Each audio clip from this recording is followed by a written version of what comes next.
Hello everyone, and welcome back to Farfaraway Theories, the channel that theorizes and discusses everything Shrek. In today's Farfaraway Theory, I will be talking about how the Gingerbread Man lost his mind and why.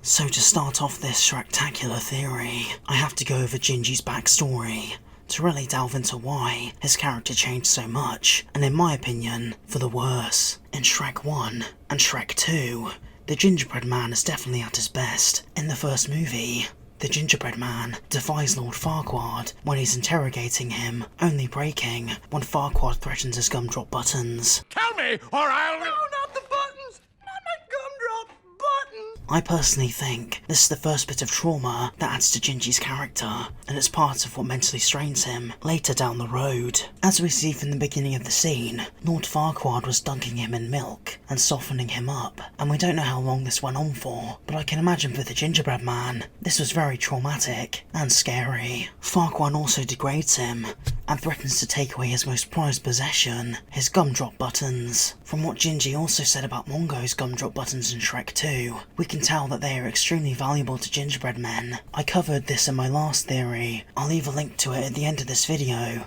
and in the description, if you want to know more. But essentially, they're part of a gingerbread man's identity. However, after Gingy miraculously escapes Lord Farquaad's castle, we see him at the end of the film, dancing with a fairy girl, and looking like he's feeling a bit better after losing his legs. As we know, at some point, Gingerbread Man got his legs restored. I have a theory on how Gingy got his legs back so quickly, however that's a story for another day. But this neatly leads back to Shrek 2, where at the beginning of Shrek 2, Gingerbread Man, Pinocchio, and the rest of the gang that are babysitting Shrek's house watch TV and see Shrek and Donkey on the TV. We can see that Gingy was pretty edgy in this scene and roasting the TV channels. I personally think this is Gingy letting off some gas and releasing some negative emotions while he tries to get over his recent trauma. However, Gingy and the rest of the gang, later in the movie, heroically come to Shrek's rescue, with the Gingerbread Man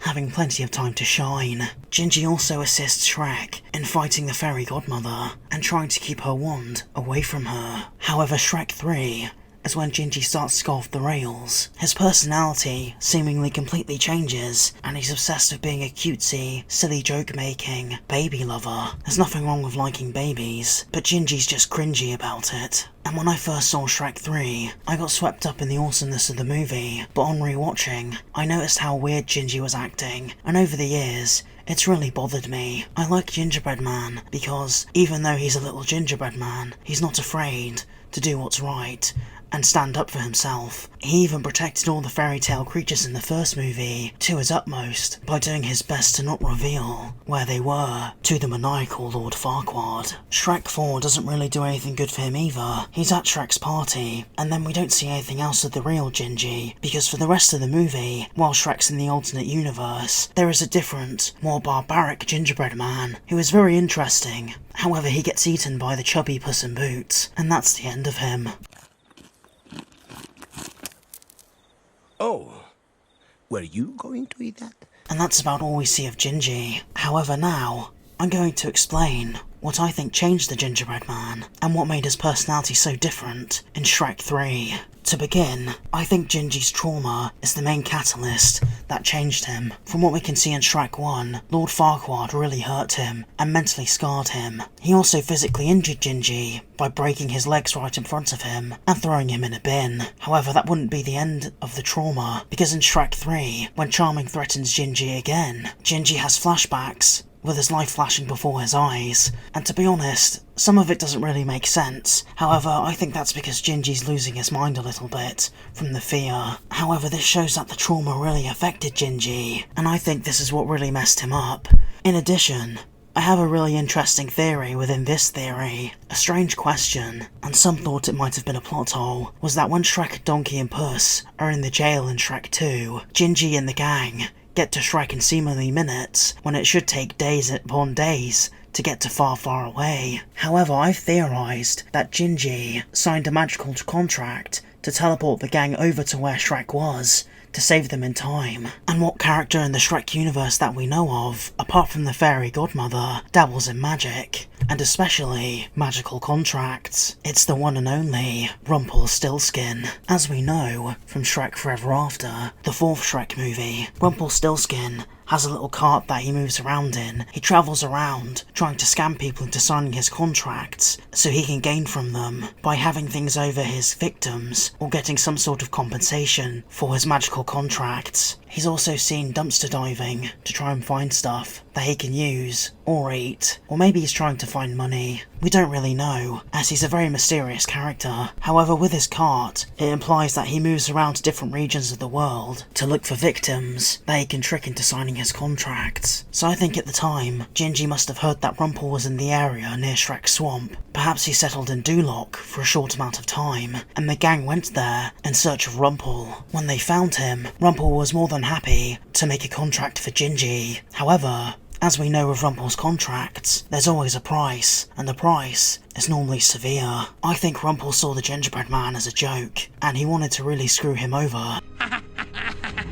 And I think the deal in Rumple's contract was that Gingy would slowly lose his mind. The reason I think Rumple would do something so horrible is because in Shrek 4, we can see that he'd literally do anything to get a kick out of his contract. Shrek 4 was a special case where he wanted to ruin Shrek's life. However, there was nothing really Gingerbread Man could give Rumple that could really satisfy his need for power, so instead, he chose to humiliate him. However, Gingerbread Man selflessly signed the contract to save his friends, and so that's what I think happened to Gingerbread Man. I think his trauma haunted him and accelerated the process until his mind kind of snapped and a new personality emerged because Gingy sadly couldn't take it anymore. If you think this theory made sense, make sure to hit the like button, subscribe and hit the bell to also get notifications for whenever I upload a new Farfaraway Theory or any more Shrektacular content. Also comment down below anything you'd like to add to this theory or something I might have missed, be it evidence or ideas about Rumple's contract. Also comment down below other theories you want me to cover on the channel. Also liking, sharing, subscribing and commenting on the video also helps our Farfaraway Theory swamp grow. But regardless, I want to thank you all so much for watching. I hope you all stay safe and have a Shrektastic day, and I'll see you guys soon. Bye-bye.